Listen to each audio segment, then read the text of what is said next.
Hello everyone, this is Ahmed Ibrahim from Melbourne PTE Study Center, and today in this short video I will be explaining you top 10 grammatical rules that can help you solve reading fill in the blanks. So let me share my slides and let's get started. All right. So, what is the first rule? The first rule is about the order of a basic positive sentence. And what would that be? It is actually subject followed by verb and then followed by object. And what are these three things actually?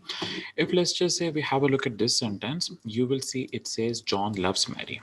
Now, who is the one who's actually doing something? It's John. That will be my subject in here, and any word that implies any sort of action, that is verb, so loves will be our verb in here. And for object, like, you can just keep one thing in mind, as it says over here as well, whatever comes after your verb will be your object in here. Okay, and we have another example as well. Let's move towards the next rule now. So the next rule says that every sentence must have a subject and a verb, and object is optional. Now what does that mean? Even if let's just say I'm saying John teaches, so we have got now subject and a verb. I have got no object in here. Still, I can call this one as my sentence as well. All right. So the two rules we discussed is a sentence usually is subject plus verb plus object, but it can exist without an object as well. Now another thing this rule says is an imperative sentence may have a verb only, but the subject is understood. Now what's an imperative sentence? If you have a look at the last one, what does it say? Stop. So that's an imperative sentence, which basically uh, uh, you can say any sentence that is actually stating any sort of order, like you're asking someone to do something, that will be classified as an imperative sentence. All right. And in here, if you see, it is just one word, stop, which is a verb, of course. There is no subject in here, but when I'm saying stop, so it is sort of implied I'm asking you to stop. So basically, as it says in here, subject is understood. Now the next rule is about actually subject verb agreement. This rule says that the subject and verb must agree in number. Now what does that mean? This basically means that a singular subject will need a plural verb and a plural subject will need a singular verb. All right. So basically, let's just say if I have a look at this sentence. So if you see the subject is singular, John, it is just one person, and the verb here is works. So this is singular one. That is why our verb here was actually plural. Now let's just say if I have a look at the third example, this says John and Mary work in London. Now it is plural actually. Okay, that is why our verb in here will be singular. So this is how it works. When subject is singular, verb is plural. When subject is plural, verb is singular. All right. Same thing you can notice in the next one as well. People, which is of course plural. It cannot be eats over here. It will be eat. Now, the next rule says that when two singular subjects are connected by or, we have to use a singular verb there. Now, what does that mean basically? So, this is actually talking about verbs like is, are, has, have. They also belong to a category of verb known as auxiliary verbs. And of course, you guys should know that are, have, were, those are the verbs we use in the cases of basically plural things. And here, if you see John, Mary, two are mentioned, but it is joined by, it is connected by or. That is why I didn't say are, I said is over here. If it was and, then yeah, then we would have actually written are over here. Now the next one, as it says over here, the same rule applies for either or and neither nor. So if you have a look at the next two examples, so either coffee or tea is fine. Neither John nor Mary, of course, was late. All right, so do remember that. Now the next rule is quite simple. This says the word it's and it apostrophe s are two different words for different meanings. And what are they actually? If you have a look at the next example over here, this says the dog has hurt its leg. Okay, so here in actually it's is being used as a pronoun that is referring to, of course, dog in here. But if I say he says it's 2 o'clock, so it apostrophe s. Now it is not replacing any noun. It is, you can say, being just used over there to state a general fact. Okay. Now, if we have a look at the next rule, This is also one of the important ones and quite common in reading FIB. This says adjectives qualify nouns and usually come before a noun. Now, what does that mean actually? So, firstly, what are your nouns? Nouns are, you can say, different names, can be of people, person, places, things, or at times it can be the names of different qualities, ideas, activity, or feelings as well. Okay. Now, this says that adjective qualify nouns mean basically tells you more about a noun. Let's take an example.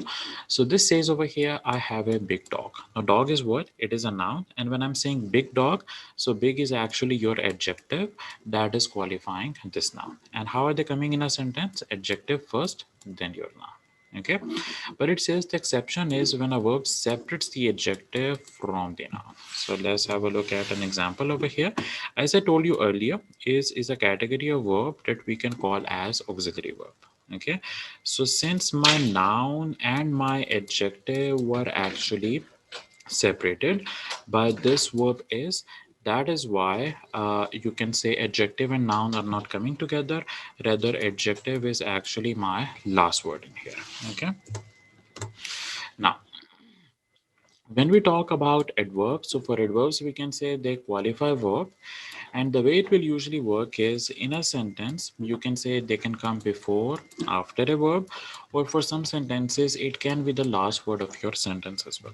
Now, what are verbs actually? As I explained earlier, verbs are basically your different words that imply different types of action, and adverbs tell you more about a verb.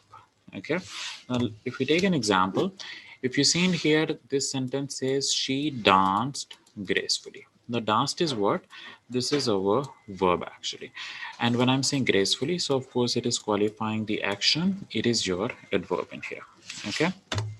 Now, in the next sentence, if we observe, this says as he slowly moved the newspaper. Now, moved is what? Moved is, of course, our verb in here. And when I'm saying slowly moved, so this is my adverb qualifying my particular verb in here. Okay. Now, if I have a look at the next sentence, now in the next sentence, if you see, this says he read the instructions carefully. So what is my verb here? Read. But now my verb is of course carefully, which is actually my last word in here. All right. Now, if I have a look at the next rule, it is also about adverb, but now it is telling me that adverbs can also qualify adjectives. So as I explained in the previous rule, adjectives can qualify nouns, and now adverbs can do what? They can also qualify your adjectives. Okay.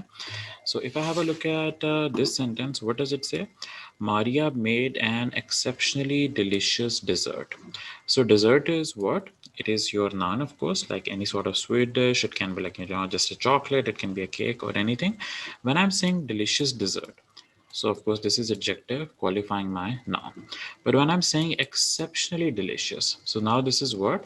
This is actually my adverb qualifying even my adjective now. Okay. Now, the next rule is about adverb qualifying a complete sentence. So adverb can actually qualify, like tell you more about a complete sentence as well. And when it will qualify a complete sentence, what will happen? It will come at the very beginning of a sentence. So if we have a look at an example, let's just say I take the second sentence. This, if I take it just as we got there in time, so the information is there but not that complete. But now if I say fortunately we got there in time, this is actually implying some additional things that, like, maybe they were able to avoid something bad happening to them, or maybe they were able to, like, maybe reach their flight at the very last minute, or maybe make it to their train, or make it to an interview just because they got somewhere in time. Okay, so fortunately is implying additional information. All right. Now, last rule is about preposition and verb. So preposition are actually your words like in, into, to, o double f of, and some other words like that. Now what this rule says is that preposition can join verb and noun in a sentence, and when it will, how will it work? It will actually come after my verb and before my noun in a particular sentence. So if I have a look at this one, what is my preposition in here? It is into, of course.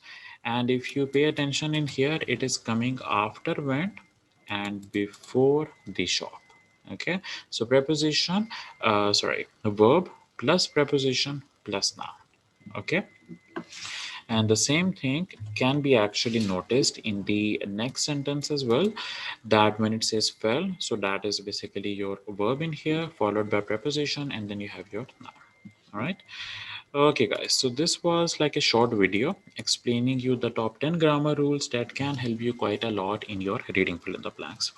I hope this video gave you a bit of an understanding of what sort of rules you need to apply in the reading FIB. For a more detailed explanation, I will suggest that take the regular session. Over there, like it will be demonstrated in detail as well how you have to apply these rules onto different reading fill in the blanks questions. All right. Okay, guys, I will see you in another video. Till that time, thank you so much.